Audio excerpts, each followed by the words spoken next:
Bismillahirrahmanirrahim.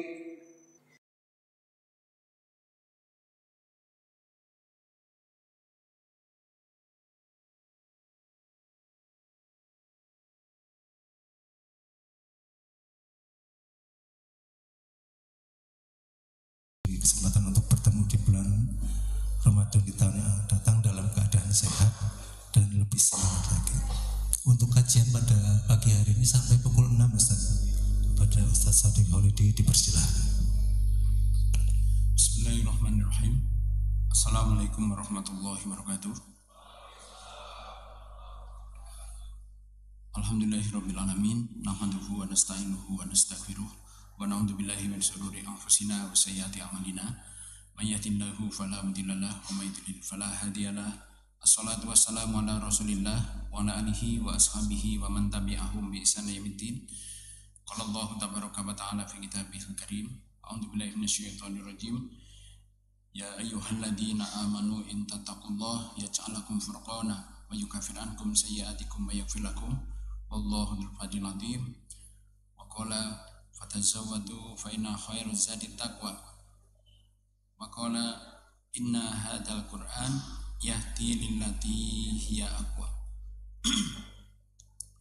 Jamaah salat subuh yang dirahmati oleh Allah, mari kita panjatkan puji syukur kepada Allah Subhanahu wa taala yang telah melimpahkan karunia-Nya kepada kita dengan iman dan Islam serta kesehatan dan kesempatan sehingga bulan Ramadan tahun ini kita bisa menyelesaikannya dengan baik tanpa ada halangan suatu apapun, tanpa ada penderitaan rasa sakit, juga kesempatan yang Allah berikan sangat lapang kepada kita sehingga kita bisa mendulang hikmah yang besar untuk meraih predikat sebagai yang pertama orang-orang yang beriman karena telah menyelesaikan amaliyah Ramadan dengan baik, dan juga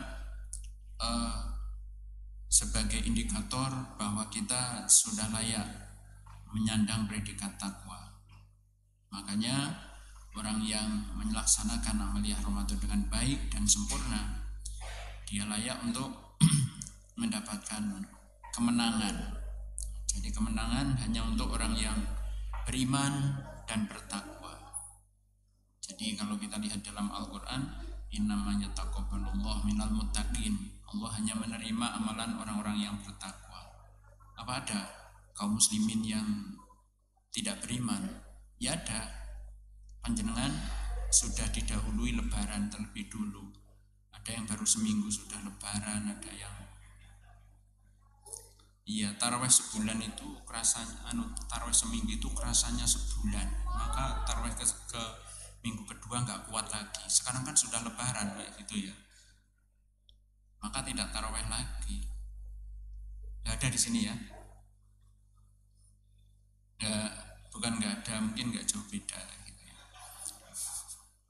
Seperti itu. Makanya kalau kita ingin menjadi orang yang beriman dan bertakwa, itu kita bisa melihat parameter ini dengan sangat mudah. Jadi kita merasakan amaliyah Ramadan ini lama, sebentar, atau butuh banget. Nah, itu aja sudah ya. Kalau kita merasa lama, nah itu dia seorang muslim. Kalau dia merasakan standar ya sebulan ya sebulan. Jadi seperti itu rasanya sebulan. Ini panjenengan merasakan sebulan ini kok kayak seminggu, apalagi kerasa 3 hari. Yakin jenengan orang yang beriman kayak gitu. Iya. Siapa yang merasakan? Jawab dengan hati, jangan jawab dengan lisan. Jadi siapa yang merasa Ramadan ini cuma 3 hari atau cuma sepekan, dene wis lebaran ujar ketembe wingi, itu berarti orang beriman yang ngomong kayak gitu. Tapi nek yang ngomong dene ora bada-bada, itu beneran itu parameter yang paling gampang. Salawat dan salam semoga terlimpahkan kepada junjungan kita Rasulullah Muhammad Sallallahu Alaihi Wasallam, juga kepada para sahabatnya dan para pengikut-pengikutnya, para tabiin, tabiut tabiin, serta aimatus salaf yang mengajarkan kepada kita banyak hal Di antaranya yang akan kita kaji pada pagi hari ini yaitu bahwa Al-Quran adalah pedoman yang paling faktual. Jadi amaliyah Ramadan itu kan tidak lepas dari 4 hal ya. Jadi sholat, kemudian tilawah, sedekah, dan tadarus kayak gitu ya. Nah kita menggarisbawahi yang terakhir saja, yang tadarus kayak gitu ya. Jadi Al-Quran ya. Jangan sampai kita menutup Al-Quran seperti menutup buku ya. Jadi Al-Quran ditutup, kemudian ditaruh di rak, ya. Ramadan depan baru diambil lagi, lalu ditiup karena sudah berdebu. Jangan sampai seperti itu ya. Jadi Al-Quran harus dibuka setiap hari. Karena kita ini Masya Allah ya, tidak akan bisa bebas dari godaan setan. Nah, yang mengingatkan kita itu diantaranya ketika kita baca Al-Quran. Ketika kita baca Al-Quran, maka sebenarnya kita itu selalu mendapatkan peringatan. Kalau di jalan raya kita dapat rambu-rambu. Kalau kita seorang wisatawan kita dapat guide. Mas jangan belok ke sana, jurang. Oh iya, nah, gitu lurus. Sama dalam kehidupan sehari-hari. Ya. Apalagi mulai nanti malam setan udah dilepas lagi. Setan jin sudah dilepas lagi, yang akan menggoda manusia lagi. Kuat atau enggak? Nah itu kembali kepada kita masing-masing. Nah, Al-Quran ini Masya Allah ya, memiliki keutamaan yang besar dalam berbagai sendi kehidupan. Jadi kalau orang itu berpegang kepada Al-Quran, dia akan hidupnya menjadi hidup yang terbaik. Kita buat sebuah analogi yang gampang ya.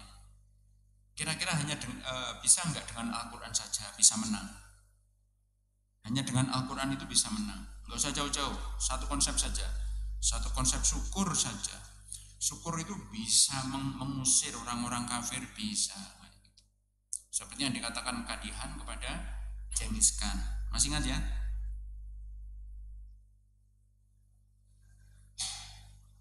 Iya, jadi kan Baghdad itu diserbu oleh Genghis Khan dengan memakan korban sekitar 200.000 sampai 400.000 penduduk dibantai begitu saja dengan tujuan melakukan teror. Jadi yang melakukan terorisme itu sebenarnya orang-orang kafir. Tapi kan sudah biasa ya, maling menuduh maling kan biasa ya kayak gitu ya. Jadi sebenarnya yang teroris itu justru mereka. Nah setelah selesai pembantaian itu, penduduk Baghdad menjadi gentar kecuali satu orang, seorang anak muda, seorang guru ngaji, nah gitu ya. Nek jenengan mendeskripsikan guru ngaji itu seperti apa? Seperti Adira ya. Nek guru ngaji itu secara umum ya, itu cungkring, nah gitu ya. Guru ngaji itu rata-rata kurus. Sekarang lihat di mana-mana, guru ngaji itu rata-rata kurus. Ya Allah beneran itu ya. Iya. Jangan dibahas sebabnya gitu. Intinya guru ngaji itu kurus seperti Kadihan. Nah, Kadihan menghadap kepada Genghis Khan dengan membawa 3 ekor binatang. Nah, jangan bisa nebak, berarti kisah ini pernah saya sampaikan dan tidak akan saya ulangi. Yang pertama membawa, jangan pura-pura nggak tahu. Yang pertama, kambing. Yang lebih gede, onta. Kemudian yang paling lantang suaranya, apa? Oh belum pernah berarti. Belum pernah. Jadi Kadihan itu membawa onta, membawa kambing, dan membawa ayam jago. Membawa ayam jago. Nah di situ Genghis Khan melihat orang yang kurus dan tidak meyakinkan, segera menghina. Oh, orang Baghdad itu jagoannya cuma kayak gini. Nah, kata-kata itu dipegang oleh Kadihan lalu mengatakan, "Lah Tuan nyari apa? Nyari yang gede. Itu di luar saya bawa onta. Apa nyari yang berjenggot? Syekh." Nah, gitu. Itu di luar saya bawa kambing. Atau saudara pingin yang suaranya lantang, nah itu. Saya bawa ayam jago. Ayam jago rumahnya, astagfirullah, misalkan ya, ayam jago di Palestina itu suara kukuruyuknya lantang apa kayak ayam menangis? Hah? Ayam jago di Palestina kukuruyuk apa tuh? Kukuruyuk apa kayak gitu? Karena sedih? Enggak. Jadi ayam jago itu tidak tahu kondisi. Ya, mau banjir, mau kekeringan, mau aman, ya, mau ada peperangan, tetap aja lantang kukuruyuk. Baru sadar Jengiska, berarti yang di depan saya ini bukan orang sembarangan. Kamu tahu nggak kenapa kami menyerangmu? Saudara salah, bukan saudara yang menyerangku, tapi aku yang memanggil kalian ke sini. Loh, kok bisa? Iya, karena selama ini kami tidak bersyukur. Allah memberikan baldatun thayyibatun wa rabbun ghafur, ya kan? Jadi diberikan kekayaan alam yang melimpah, diberikan nikmat kekuasaan, diberikan nikmat macam-macam, tapi aku gunakan untuk maksiat. Penduduk Baghdad di sini menggunakan seluruh kenikmatan untuk maksiat, maka Allah menarik lagi kenikmatan itu dengan cara mendatangkan kalian. Saudara jangan GR, bukan saudara yang menyerang saya, tapi kami yang mengundang saudara ke sini. Orientasinya jadi beda kalau orang belajar Al-Quran. Kemudian terus kalian bisa mengusir kalian, gampang. Mengusir kalian itu gampang. Penduduk Baghdad ini tinggal bersyukur saja. Dah, bersyukur kalian akan terusir. Benar itu. Makanya kita mau bersyukur, insya Allah ya 2025 sampai 2030 tidak akan ada resesi ekonomi. Masalahnya believe it or not, kayak gitu. Percaya apa tidak, kayak gitu. Baik, di dalam Al-Quran, bahwa Al-Quran ini sebenarnya sebuah konsep yang luar biasa, yang faktual, sangat yang faktual. Ini bisa kita lihat dalam surat Ibrahim ayat 35 sampai 37. Yang pertama adalah kalau masyarakat itu ingin maju berperadaban, kunci pertama adalah bertauhid. Seperti itu. Jadi dengan bertauhid, orang itu akan maju peradabannya. Parameter tauhid itu adalah as-siqatu billah, percaya penuh kepada Allah Subhanahu wa taala. Lah, ada parameter iman yang gampang diucapkan, insya Allah gampang direalisasikan, seperti kata Hasan Al-Basri. Hasan Al-Basri rahimahullah pernah bilang begini, inna min tuqfi imanika, ya, indikator lemahnya iman yaitu ayakuna ma fi yadika ausaku mimma fi yadillah. Salah satu bentuk lemahnya imanmu adalah kamu masih lebih yakin yang ada di tanganmu, dan kamu tidak begitu yakin dengan apa yang di tangan Allah Subhanahu wa taala. Itu poin pertama. Ada contoh dalam Al-Quran, ada. Contohnya adalah Hajar dan putranya. Hajar dan putranya itu ya ditaruh Nabi Ibrahim di tengah padang pasir yang gersang, tidak ada apa-apanya. Indikator awal bahwa Hajar ini tidak yakin bisa bertahan hidup di situ karena tidak ada bekas, kata Ibnu Katsir, tidak ada bekas telapak hewan konvoi kafilah dagang, nggak ada telapak di situ, berarti bukan jalan umum. Itu ya, jadi hanya telapak kendaraan mereka saja. Sejauh mata memandang itu tidak ada apa-apa. Jenengan percaya enggak bahwa Nabi Ibrahim itu tidak ngerti ilmu geofisika? Jenengan percaya enggak? Dan jenengan percaya ini teori bukan? Nah, gitu. Jangan percaya enggak? Nabi Ibrahim enggak ngerti ilmu geofisika, jenengan percaya enggak? ilmu geofisika itu belum lama ditemukan. Ini Nabi Ibrahim itu dulu banget itu. Jadi Nabi Ibrahim pun tidak tahu geofisika itu, nggak tahu bahwa di dalam padang pasir ini terkandung mineral dan sumber daya alam yang melimpah, dan orang ngerti. Maka indikator awal bahwa Hajar itu tidak begitu yakin, berusaha konfirm pada suaminya, Allahu amaraka bihada, Mas, apa iya Allah yang memerintahkanmu untuk meninggalkan kami berdua di sini? Karena teorinya nggak masuk. Seminggu lagi aku akan mati bersama anakku dengan kondisi tanah seperti ini. Nah, Hajar ditaruh di Purwokerto, hidup, yakin.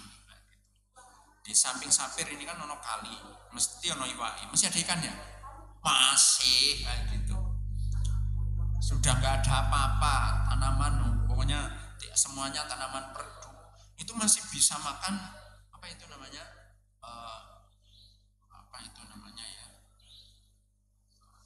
rantak rontek itu masih bisa dimakan. Tahu nggak rantak rontek? Tuh kan, jenengan be orang ngerti, masih bisa hidup. Ini di padang pasir, di padang pasir. Makanya mencoba konfirm, benar nggak Allah yang memerintahkan di sini? Jawab Nabi Ibrahim, bala Allahu amaroni biha. Benar, Allah yang memerintahkan aku untuk meninggalkan kalian berdua di sini. Apa kata Hajar coba? Idan la yudayyun Allah, kalau begitu Allah tidak akan menyia-nyiakan kami. Silakan pulang Mas. Ada istri kita bisa begitu. Saya mau keluar kota dek, gitu, itu ada beras 2 kilo, abang mau pergi 2 minggu, 2 kilo 2 minggu. Bisa? Makan janjimu Mas, paling gitu.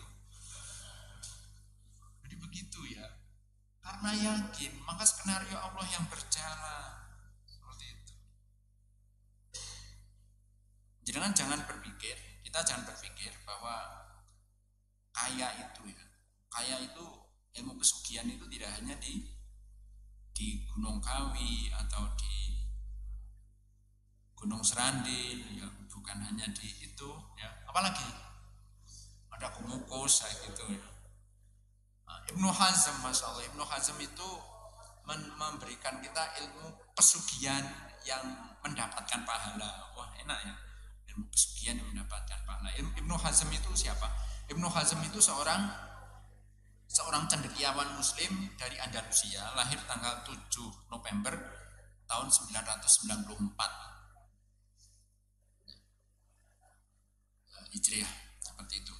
Nah, beliau ketika tinggal di sana ya, sebagai cendekiawan muslim, dia menganalisis negeri Andalusia sebelum datangnya Islam dan setelah datangnya Islam. Beliau menemukan teori pesugihan yang membuat orang itu sugih tenanan. Satu, ya, limalan la aksa minhumal faqra, gitu ya. Aku memiliki 2 harta yang tidak akan membuatku fakir. Gitu. Jadi aku punya 2 harta yang tidak membuatku fakir. Ini konsep tauhid ini yang ada di dalam surat Ibrahim ayat 35, yaitu Rabbij'al hada baladan aminan wajnubni wa bani anak budal asnam, gitu ya. Aku berlindung ya kepadamu ya Allah, supaya anakku dan anak-anakku tidak menyembah berhala. Berhala itu wong. Di antara bentuk berhala itu orang. Makanya kalau pengen kaya, satu, ya, as-siqatu billah. Kalau pengen kaya, yang pertama harus percaya kepada Allah Subhanahu wa taala. Jadi selama jatah rezeki kita belum habis, kita belum akan mati. Siqatu billah. Kemudian yang kedua, ya, al-ya'su mimma fi aidin nas. Banyak berharap pada orang. Banyak berharap pada orang. Itu kamu tidak bisa sugih kalau banyak berharap pada orang dan tidak begitu percaya kepada Allah. Kita itu ya, siapapun kita itu terlalu percaya dengan teori materialistik yang sering. 1 + 1 loro. Kalau saya di SMP negeri, SD negeri, SMA, SMP negeri, SMA negeri, perguruan tinggi negeri, kemudian kerja di di instansi negeri, saya nanti akan mapan. Jangan percaya nggak teori itu? Selalu begitu. Selalu begitu. Selalu begitu. Enggak, gitu. Saya bertanya kepada panjenengan, apakah semua ASN kaya? Apakah semua pegawai swasta kaya? Apakah semua petani kaya? Apakah semua pedagang kaya? Apakah semua kuli kaya? Apakah semua pengemis kaya? Enggak. Apakah semua pengemis miskin? Apakah semua buruh tani miskin? Jenengan saya jawab enggak. Itu bukti bahwa kita itu tidak boleh begitu percaya dengan orang kayak gitu. Percaya dengan orang itu sama dengan menjilat kayak gitu. Ya nek sing dijilat paham, nek ora paham celaka lagi. Jadi berharap kepada Allah Subhanahu wa taala seperti itu. Iya, baru kita nanti kaya. Jadi kalau pengen kaya itu seperti itu. Percaya dengan apa yang ada di sisi Allah Subhanahu wa taala. Musim hujan yang pas jualan jahe, mie ayam, bakso, pokoknya sing barang-barang sing anget-anget. Musim hujan jualan es laku apa tidak? Bukan. Jualan es di musim lebaran laku apa tidak? Bukan lakukan, laku apa tidak? Iya, percaya kepada Allah Subhanahu wa taala, semacam itu. Gini loh ya, bagi panjenengan yang jualan es kayak gitu ya, jenengan harus percaya kepada Allah sebagaimana percayanya bakul gaman yang pasar. Bakul gaman yang pasar, masya Allah. Bu, nggak ada. Capek kali ya, sudah mempersiapkan sahur buat panjenengan jadi capek. Udah ditanya jenengan aja. Jenengan beli peso itu setahun berapa kali? Ya, ada yang setahun 2 kali, ada yang 3 kali, ada yang seumur hidup sudah 25 tahun belum juga beli peso lagi, itu ada. Rezeki ini bakul peso itu kayak gitu, dia tetap optimis loh. Apalagi petani, astagfirullahaladzim, petani itu tidak akan beli pacul kecuali paculnya hilang, bukan paculnya habis. Bener nggak? Makanya bakul gaman itu seperti itu konsepnya. Ya Allah, orang Gria Satria Mandala Tama semoga pesone podo ilang gitu. Terus tuku jalan gitu. Bukan pesonya habis. Ada sini peso diasa habis. Pak tuh mending pesone habis, nggak ada. Hilang, ketelingsut. Setelah beli peso yang baru, peso yang lama ketemu, itu rezeki bakul gaman. Makanya siapapun kita ya, itu harus percaya pada apa yang di tangan Allah Subhanahu wa taala. Termasuk kita yang rezekinya terkait dengan orang dalam arti berdagang dan seterusnya. Iya, Allah itu punya cara untuk memanggil pembeli. Wong kuwi ketone arep tuku ngene, ternyata ora. Jangan berharap pada orang itu. Berharaplah kepada Allah Subhanahu wa taala. Ya seperti Hajar tadi, di atas kertas Hajar akan mati bersama anaknya di situ. Secara teori, tapi dia asyikatu billah, percaya kepada Allah Subhanahu wa taala penuh, maka dia maka dia bisa bertahan di sana, menjadi cikal bakal kota Mekah, berawal dari kepercayaannya kepada Allah Subhanahu wa taala. Nek saya tanya kepada panjenengan yang hidupnya mapan banget kayak gitu ya, nek saya tanya kepada panjenengan, yakin jenengan itu punya pedoman salah satu dari 2 bahkan dua-duanya, lebih percaya kepada Allah daripada yang di tangan kita sendiri. Benar nggak? Nah, itu jawabannya. Jadi ini faktual dari zaman dulu sampai akhir zaman nanti. Pokoknya kalau hanya percaya kepada Allah, hidupnya itu akan baik. Sekarang begini, taruhan kedua. Sebenarnya Palestina itu sudah harus hancur dari dulu. Dari tahun 48 sampai sekarang dipersekusi. Kayak penjara terbuka. Tapi Palestina itu ada saja orangnya. Palestina itu contohnya. Benar kan? Secara teori, mungkin kita itu termasuk yang membunuh orang Palestina, sadar atau tidak, ketika kita membeli produk-produk mereka yang berafiliasi ke mereka. Harusnya Palestina itu hancur dari dulu, harusnya. Tapi masih bertahan sampai sekarang. Kenapa? Karena itu tadi, sebelah kanan senjata, sebelah kiri Al-Quran. Kalau tidak percaya sama Al-Quran, yakin berkendat itu orang Palestina, yakin Pak. Murid kayak temen mati apa ya, yakin itu. Tapi karena memang mereka yakin bahwa Allah Subhanahu wa taala itu maha segala-galanya, maka orang Palestina bertahan sampai sekarang. Contoh yang paling real. Kemudian yang kedua, bahwa Al-Quran itu mengajarkan kita supaya kita ini bisa survival, bisa survival. Itu masih di dalam surat Ibrahim. Jangan bisa ambil kesimpulannya surat Ibrahim 35 sampai 37 mengajarkan survival. Ya, survival di sini adalah kita bisa melihat dengan firman Allah Subhanahu wa taala, "Inda baitikal muharram." Ketika mereka tinggal di Baitul Muharram atau di Mekah. Nah, jadi di sini kalau orang itu mau survival berarti dia harus memiliki banyak kreativitas seperti itu. Sehingga di dalam Al-Quran kita dapati bahwa ada banyak konteks ya dalam Al-Quran. Yang pertama, innallaha la yughayyiru ma biqaumin hatta yughayyiru ma bi anfusihim. Allah tidak akan merubah suatu kaum sampai kaum itu merubah dirinya sendiri. Atau dalam surat Al-Anfal dengan dengan konteks yang tidak jauh berbeda. Dzalika bi annallaha lam yakun mughayyiran ni'matan an'amaha hatta yughayyiru ma bi anfusihim. Intinya sama. Allah tidak akan merubah nasib suatu kaum sampai kaum itu merubah nasibnya sendiri. Dari sini makanya orang-orang manusia itu diberi bekal oleh Allah yang namanya skill. Setiap orang diberi skill oleh Allah Subhanahu wa taala dan masing-masing berbeda. Ini dikandung maksud supaya bisa bersinergi. Nah, makhluk Allah yang lain itu jelas Allah memberikan insting yang sama. Karena insting yang sama, mereka tidak memiliki tidak memiliki inovasi untuk bisa menjadi lebih baik kayak gitu.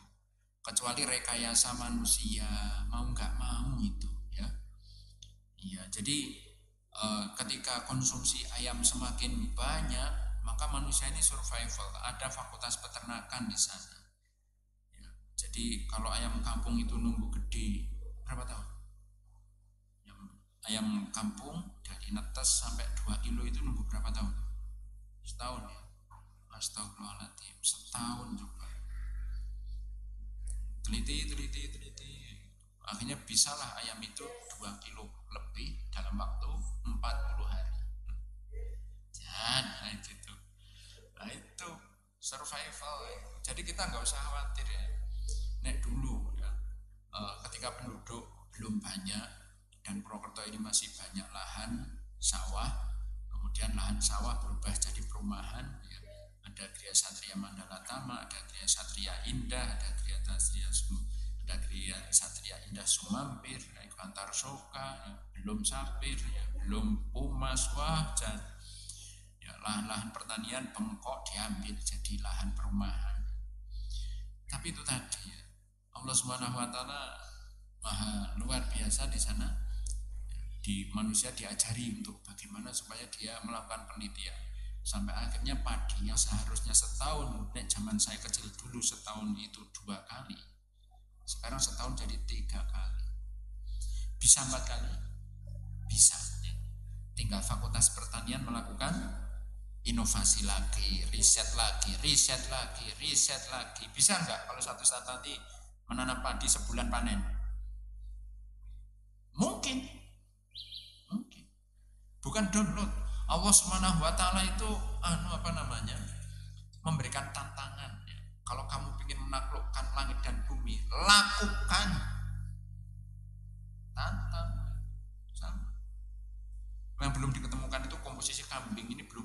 Ayam potong sudah ada, bebek potong belum ada. Baru ada sapi dan ayam potong. Nanti kalau ketemu kambing potong Pak, nggak usah khawatir jenengan akikoh. Kalau hari ini pengusaha akikoh mengatakan kalau kambing sudah naik nggak bisa turun. Tapi kalau sapi naik turun harganya karena ada sapi potong, ayam potong sama naik turun. Tapi ayam kampung nggak mau turun. Tuh. Tunggu aja kambing potong. Tinggal jenengan kalau kuliah di Fakultas Peternakan silahkan diriset di situ, temukan komposisinya, jenengan pensiun dini bisa survival kayak gitu. Tapi ya memang mungkin kalau kita bicara teori konspirasi ya, teori konspirasi, ini bangsa kita memang sengaja dibuat bodoh kayak gitu. Dibuat bodoh supaya bisa dikuasai. Apa indikatornya? Indikatornya manusia itu dikekang oleh profesi-profesi tertentu. Jadi hanya boleh ujian bahasa Inggris, IPA, IPS, matematika, bahasa Indonesia. Titik. Udah, nggak boleh belajar yang lain. Agama saja nggak masuk. Makanya benar yang dikatakan Profesor Salim Said. Tahu? Iya, seperti yang dikatakan Profesor Salim Said itu. Yang bikin Indonesia nggak maju, Tuhan saja tidak ditakuti. Silahkan buat di YouTube, ada di situ. Jadi kalau pengen maju, ya umat Islam itu harus survive kayak gitu. Adanya kita itu di PHK, berarti Allah itu menghendaki kita untuk memiliki kehidupan yang lebih baik kayak gitu. Ya, harus ada tantangan. Pernah baca ini apa namanya? Bacaan motivasi. Pernah ya, Pak ya? Itu loh, ada buaya mangap di kolam, nah gitu ya. Terus diumumkan siapa yang berani berenang di kolam itu tak bayar 100 juta, nah gitu ya. Gak ada yang berani. Tahu-tahu ada yang nyebur ceplung, dia itu boleh renang, nah gitu ya. Begitu nyebrang selamat itu yang renang muncul. Siapa tadi yang mendorong? Siapa tadi yang mendorong? Kurang ajar banget. Ujar-ujarnya aku siapa sih? Ternyata di antara penonton itu ada yang tertawa terbahak-bahak. Siapa? Istrinya.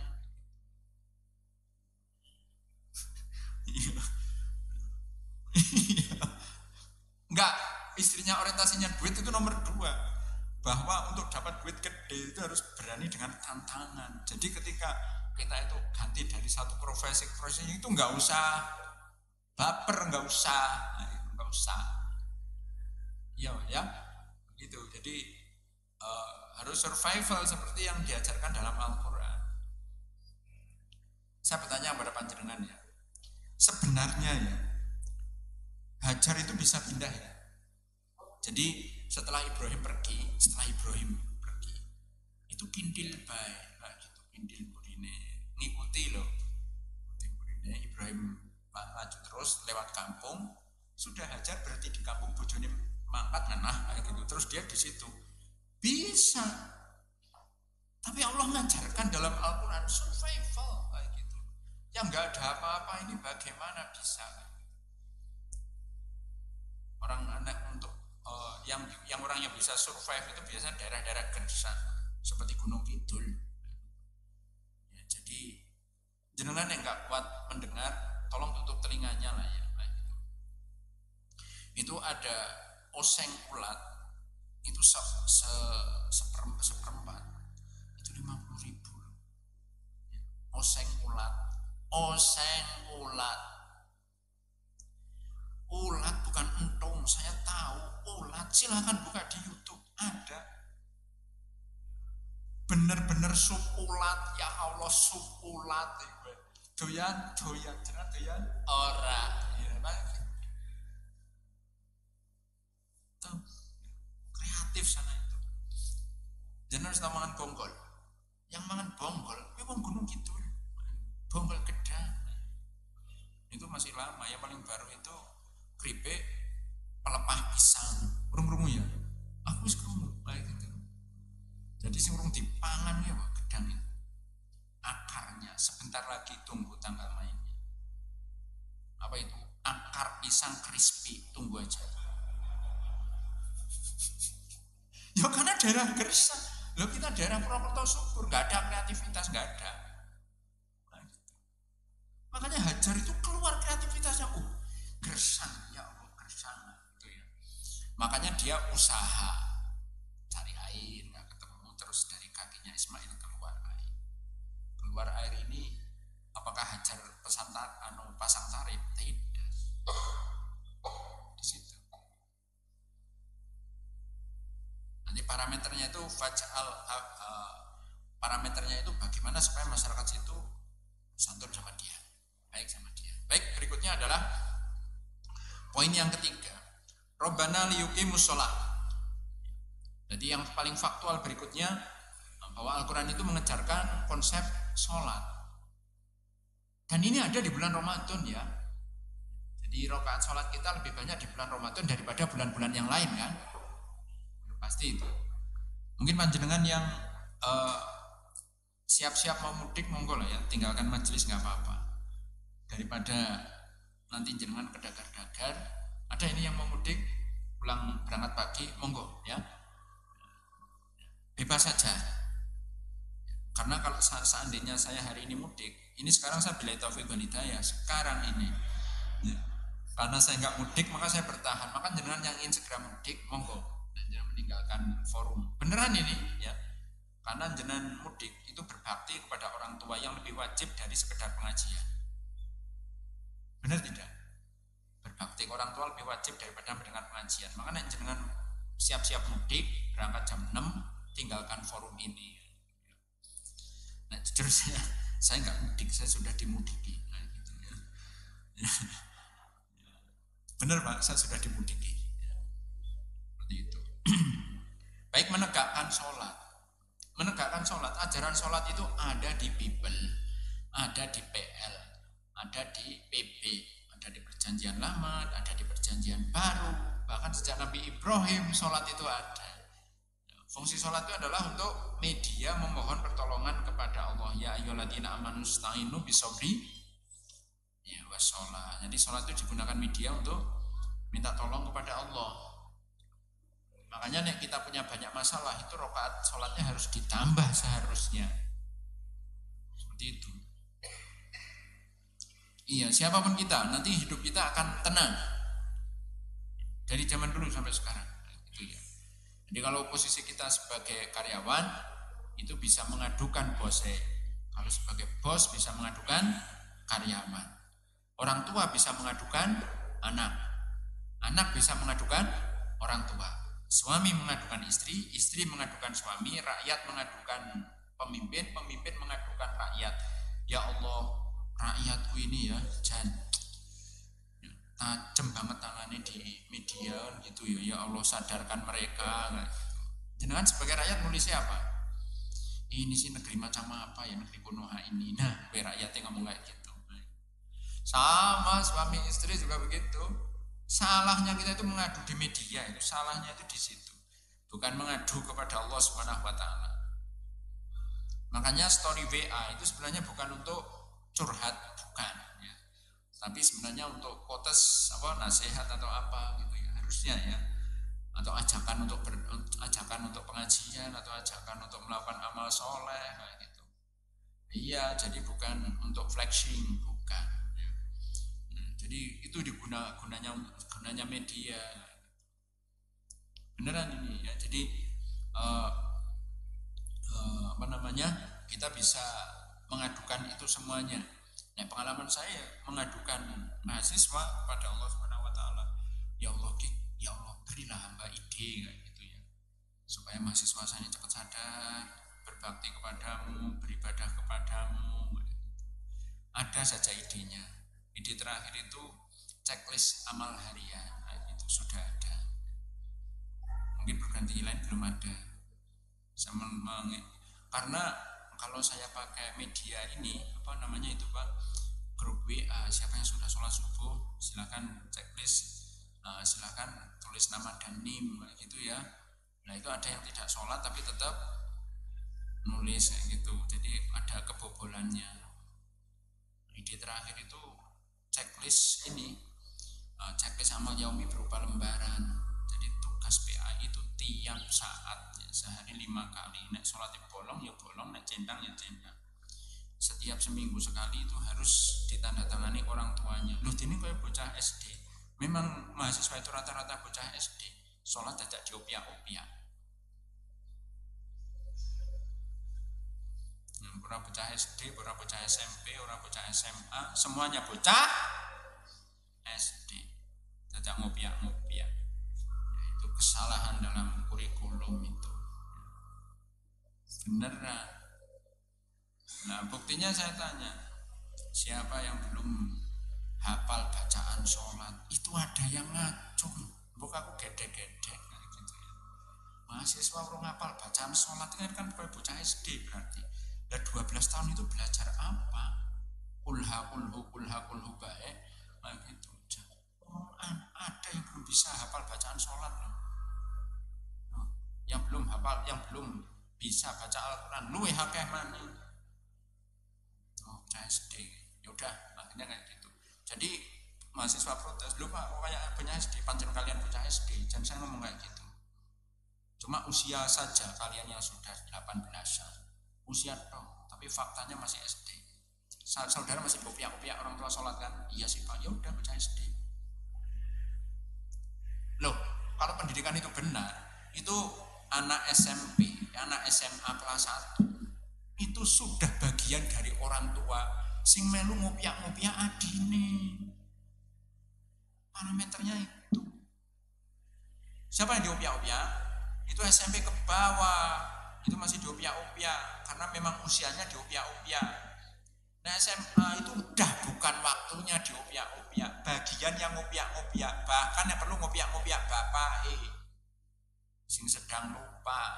Anaknya SMA kelas 1 mau ke masjid, bapak isik jigang karung rokok, Pak, fokus ke Ramadan. Harusnya begitu. Ada kayak gitu, anak kayak gitu? Ada anak kayak gitu? Ada? Nggak ada. Yang ada juga orang tuanya yang masih ngomong ke anaknya. Berarti gue bocah SD. Biasa perlakukan seperti anak SD. Jadi sebenarnya lebih mudah jadi guru SD. Karena ayo kerjakan, nggih Pak Guru, kayak gitu. Bacaan mahasiswa, Pak, saudara Bapak perintah itu risetnya dari mana?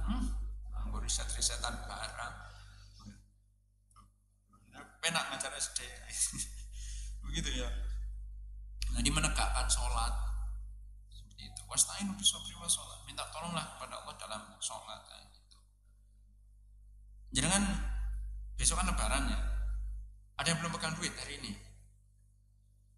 Nah, jangan kita kira duitnya mepet, nanti sholat duha yang agak panjang. Ya Allah, beri hamba uang. Yang berdoa, ya Allah beri hamba uang. Jangan yakin enggak? Ya Allah beri hamba uang. Apa? Duit sekangen di. Itu yang ngomong duit sekangen di itu lubuk hati yang paling dalam. Duit sekangen di. Ora ulih. Karena hati jenengan di lubuk hati yang paling dalam itu duit sekangen di. Sudah lahir batin, ya Allah beri hamba uang. Ya Allah, minggu depan 3 hari lagi saya ke Jogja ke rumah istri. Ini gak ada hubungannya dengan jenengan, istrinya Jogja. Tapi ya Allah, saya kan orang Jakarta ya Allah, dari Jogja ke Jakarta ya Allah, dengan 4 orang anak. 10 juta ya Allah. Mana 10 juta ya Allah? Gitu. Orang mungkin ketemu. Ya udah enggak dapat ya. Dalam hati udah bilang apa adanya. Enggak, saya bukan ini ya. Ini bukan apa? Bukan hayalan atau bukan apa namanya? Bukan sekedar apa? Gimmick aja. Saya sudah membuktikan. Saya berani ngomong karena sudah pernah membuktikan. Ya Allah, rumah ini belum selesai nih ya Allah. Ya kalau tak dalam main. Masalah itu ya Allah, ini rumah ini masih minus tumpukan bata saat itu. Ini minus 3,5 juta ya Allah. Saya punya utang pada tetangga. Sementara engkau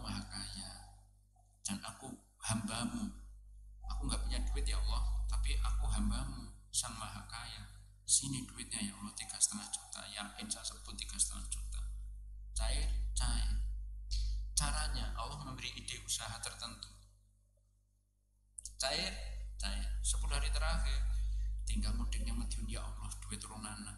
Ya Allah silaturahmi kan perintahmu. Aku butuh 2 juta maning ya Allah. Jangan saya sebut 2 juta. Ya cairnya ya 2 juta, bukan 2 juta 100, 2 juta pas. Tapi Allah tahu kita itu serakah apa tidak. Ya Allah tahu. Jangan duit 3 juta ngomongnya 7 juta. Ya Allah 7 juta. Ora diopahi. Karena jangan jelas kurik. Sudah, jenengan butuh berapa sebut. Jenengan nanti membuktikan, tolong kasih tahu saya untuk menambahkan data saya. Karena data yang kedua orang Purbalingga ada kasus berbeda, yaitu kelahiran anak. Yaitu tadi dengan sholat. Pak atau ibu-ibu nih, kira-kira bisa enggak bersalin, tapi ketika bukaan yang kelihatan kaki dulu, itu bisa nggak lahiran dengan normal? Bisa? Sudah dibuktikan? Udah membuktikan? Nah kan, ini yang dibuktikan orang Purbalingga Pak, namanya Mas Gito, dekat Wirasana sana. Gitu. Ketika saya sampaikan tema tentang yakinnya kepada Allah, dia lakukan itu. Bahkan di tempat bersalin bidan. Salat ya Allah, Mas ini kakinya kelihatan Mas, sebentar Bu, sebentar, ya salat duha. Ya Allah Engkau tahu keadaan hamba dan Engkau takdirkan kondisinya seperti ini, tapi saya percaya kepadamu ya Allah bahwa semuanya akan Engkau mudahkan. Terus itu si orang tua suaminya itu sudah Bu laksanakan. Mas aku kan duwe ilmu nih Mas, kayak gitu. Saya nggak punya ilmunya, kayak gitu. Ibu kan muslimah, percaya kepada Allah atau tidak? Dan memang. Iya Mas, tapi saya nggak punya ilmunya, nggak bisa. Yang nggak bisa itu ibu. Nah ibu percaya kepada Allah pasti bisa. Ngeyel sampai ujung-ujungnya, Mas, jenengan maksa, jenengan harus tanda tangan dulu di atas materai. Kalau ada apa-apa jangan menuntut saya. Iya, bisa melahirkan, bisa normal, kaki dulu. Akhirnya bidan itu, ini kasus pertama dan terakhir Mas, nyawar maning-maning kayak gitu. Mas Gito masih sugeng, nek jenengan punya saudara di Purbalingga, ya, tolong nanti mampir ke Wirasana, cari Mas Sugito jenenge. Melahirkan anaknya kakinya dulu gitu. Salat duha dulu ya Allah.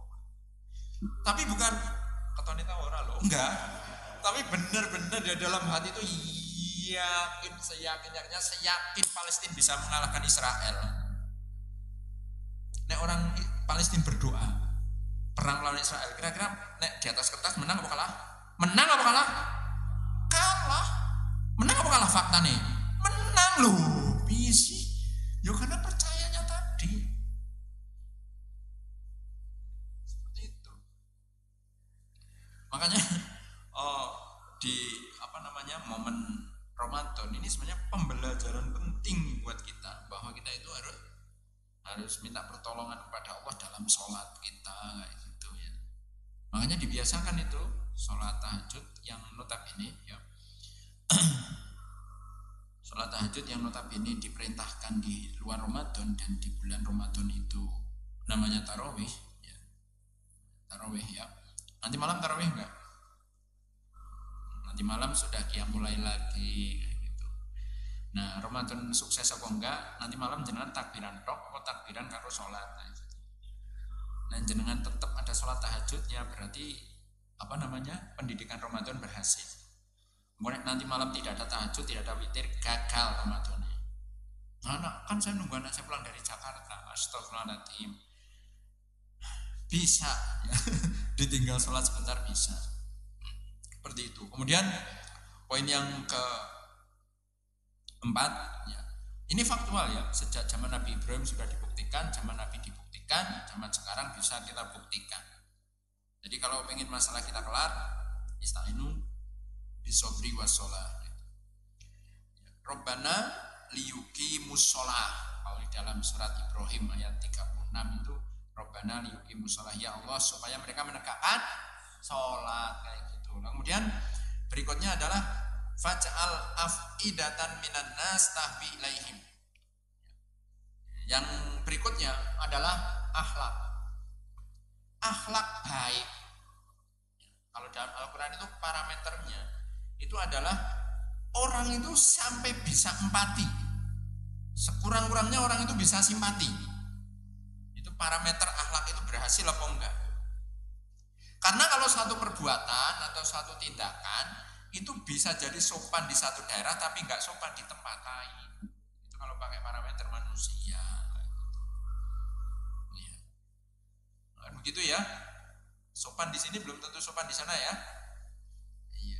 Itu kalau parameternya itu perbuatan, membungkukkan badan di depan orang tua, itu bisa disebut biadab enggak?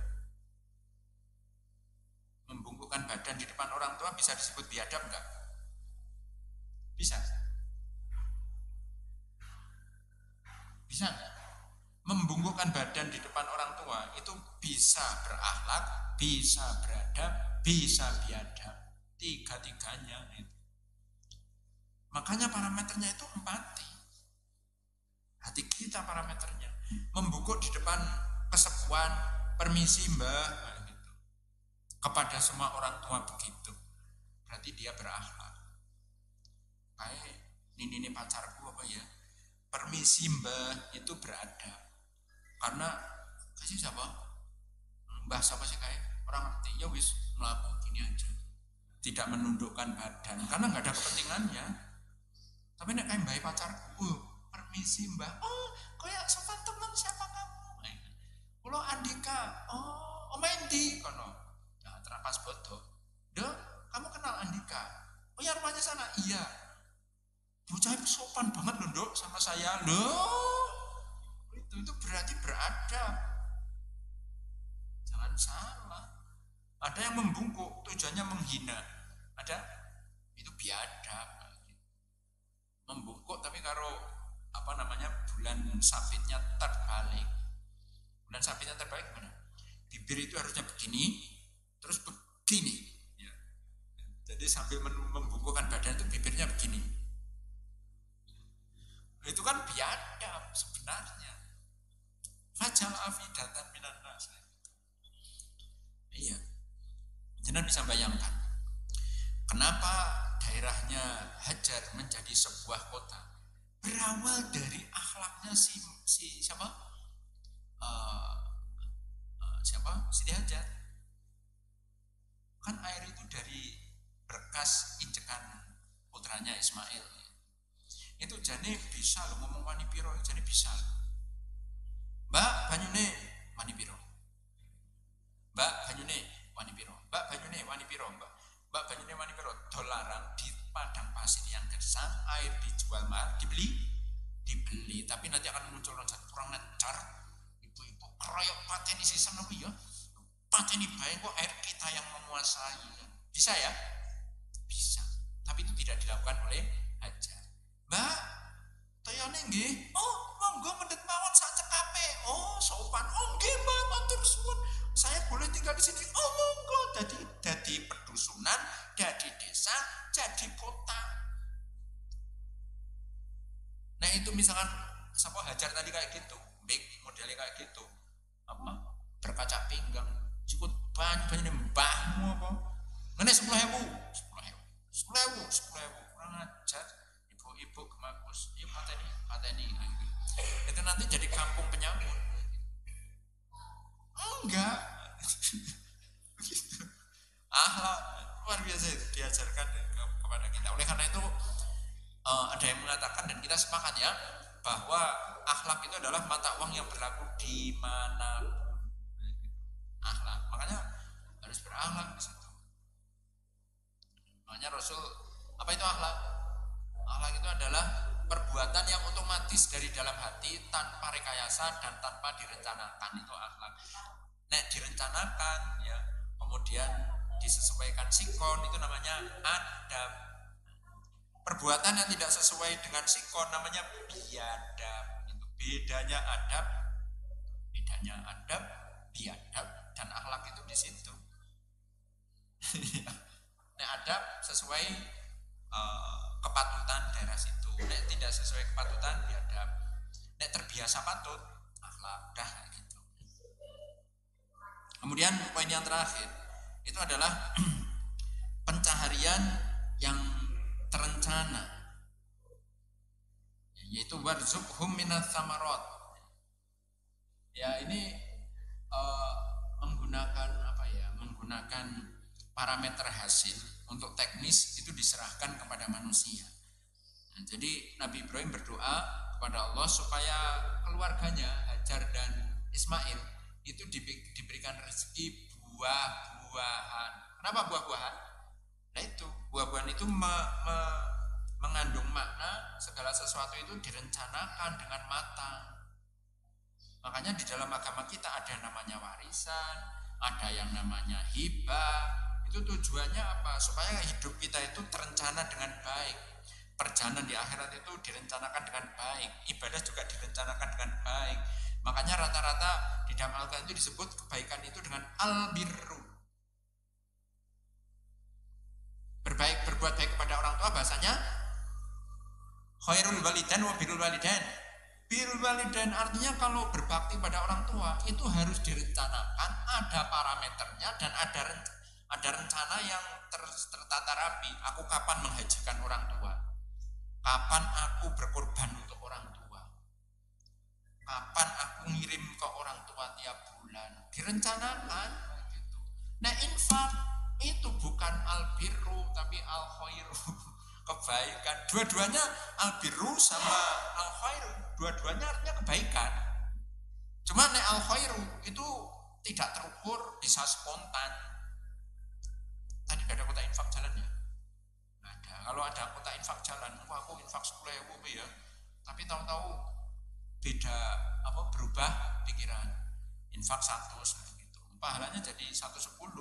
Sing 10 rasida, sing sida 100 ya 110 karena pas niat dari rumah infak 10 wis dicatat 10. Direncanakan dari rumah tidak. Haji khair apa haji mabrur? Mabrur. Kenapa haji mabrur? Haji itu harus direncanakan dengan matang. Begitu. Kecuali haji tiban, memang rezeki dari Allah Subhanahu wa taala. Ada orang duduk termenung di depan di Bandung gitu ya. Mas, mau haji sama saya? Kim saya itu ngomong kayak gitu apa ya? Tukang becak langsung munggah kaji gitu. Nah di televisi tukang bubur naik haji itu beneran apa enggak? Lah harus dibahas lah. Tapi intinya itu intinya itu ya. Jadi segala sesuatu harus direncanakan gitu.